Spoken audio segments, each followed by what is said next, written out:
Bonjour à tous et bienvenue sur boursicoté.com pour cette nouvelle analyse technique du CAC 40 en clôture avec une séance qui finalement s'est bien reprise puisqu'après une ouverture sur un tout petit gap baissier qui laissait craindre plutôt une poursuite de la phase de consolidation, on a eu un point bas significatif inférieur à celui de la bougie précédente, mais au final, alors à la faveur de chiffres, on peut dire décevants du côté de l'économie américaine, et bien tout cela a fait remonter les marchés pour finir ici en clôture sur un niveau quasi équivalent de celui que nous avions déjà eu mercredi, puisqu'à 6273,05, et bien le CAC 40 gagne ce soir 0,46% par rapport à la clôture de la séance précédente. Donc on s'inscrit ici dans un biais neutre, on peut le voir d'ailleurs, un point bas inférieur mais un point haut supérieur par rapport à la bougie précédente, donc ça neutralise la dynamique, vraiment dans la lignée de ce que nous avions au niveau des statistiques.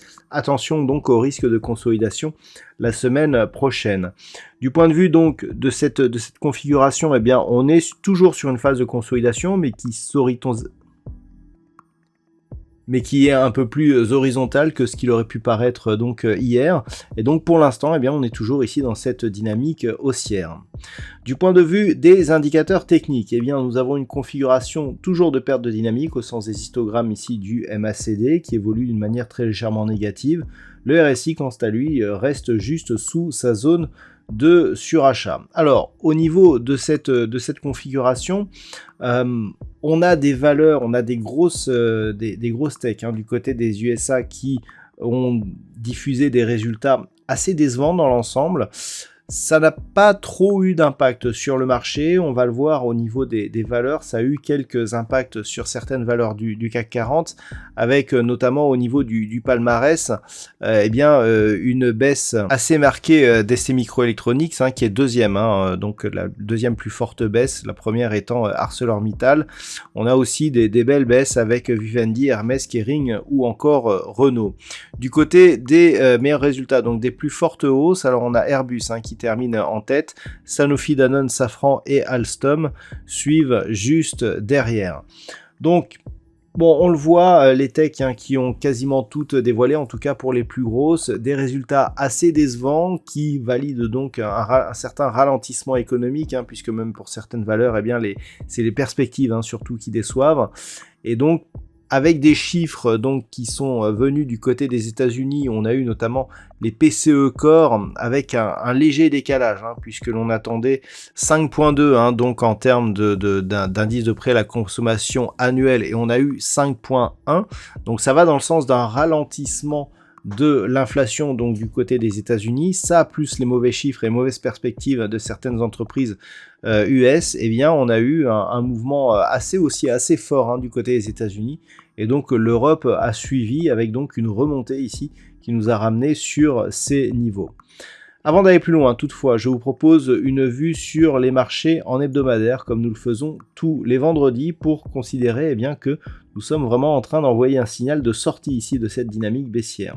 Depuis l'impulsion qui avait été provoquée ici par le début de l'invasion de l'Ukraine par la Russie, on était dans une dynamique baissière relativement marquée, avec une moyenne mobile 20 exponentielle ici qui agissait plutôt comme une zone de résistance, à l'exception ici de cette première tentative, et on était redescendu ici, nouveau point bas significatif, on avait testé d'une manière assez agressive cette zone des 5720 points, avant ici de remonter.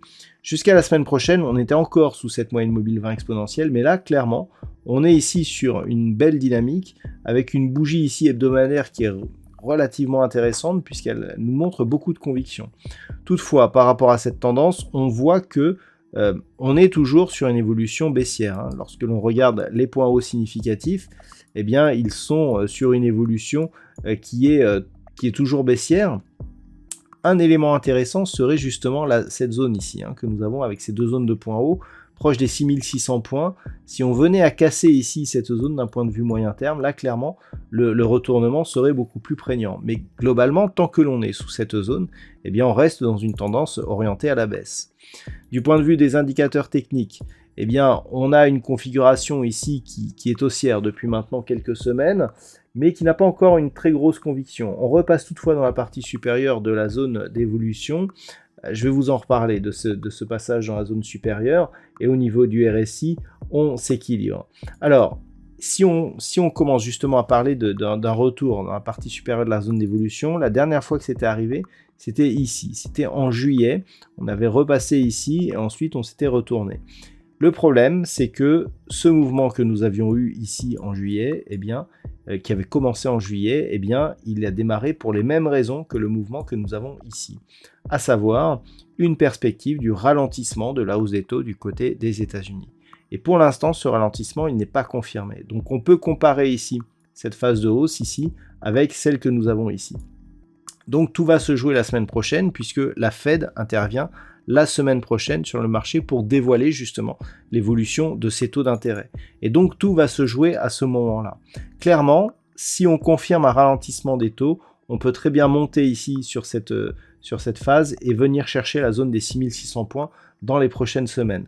Par contre, si la Fed confirme son orientation avec par exemple une hausse des taux à 75 points de base et un discours toujours très agressif, clairement, aux mêmes causes, les mêmes effets, on pourra avoir un retournement tel que nous l'avons eu ici, entre justement le milieu du mois d'août et la fin du mois de septembre. Donc attention à cette configuration et à ces tendances qui seront imprimées par justement la Banque fédérale américaine.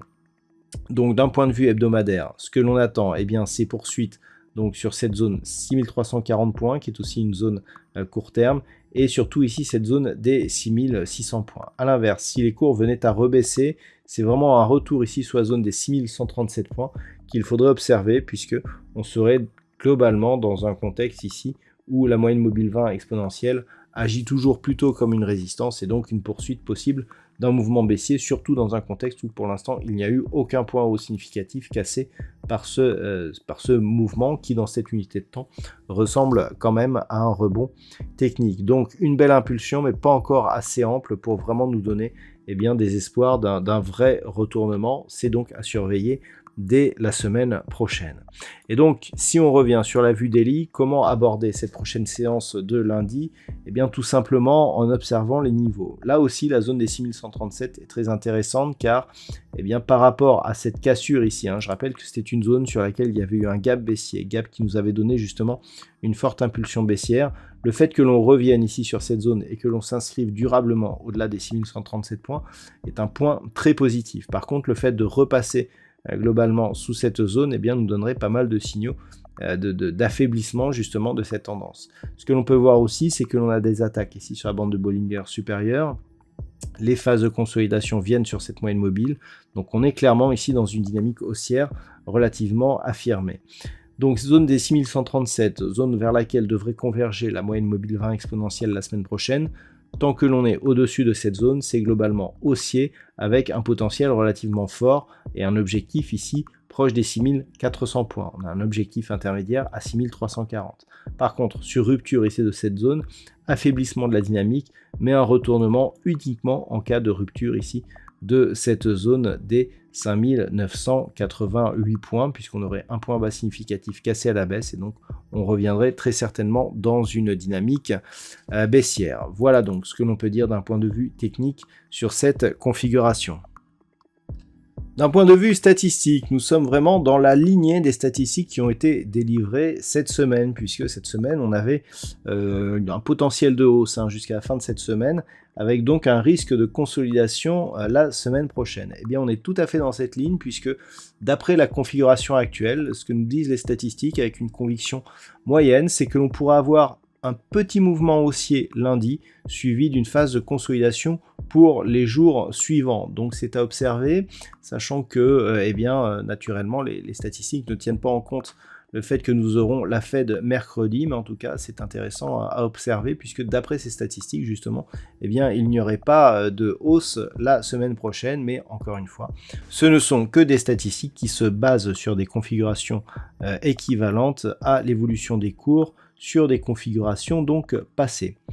Voilà donc ce que l'on peut dire en cette fin de semaine. Je vous souhaite donc de passer un très bon week-end.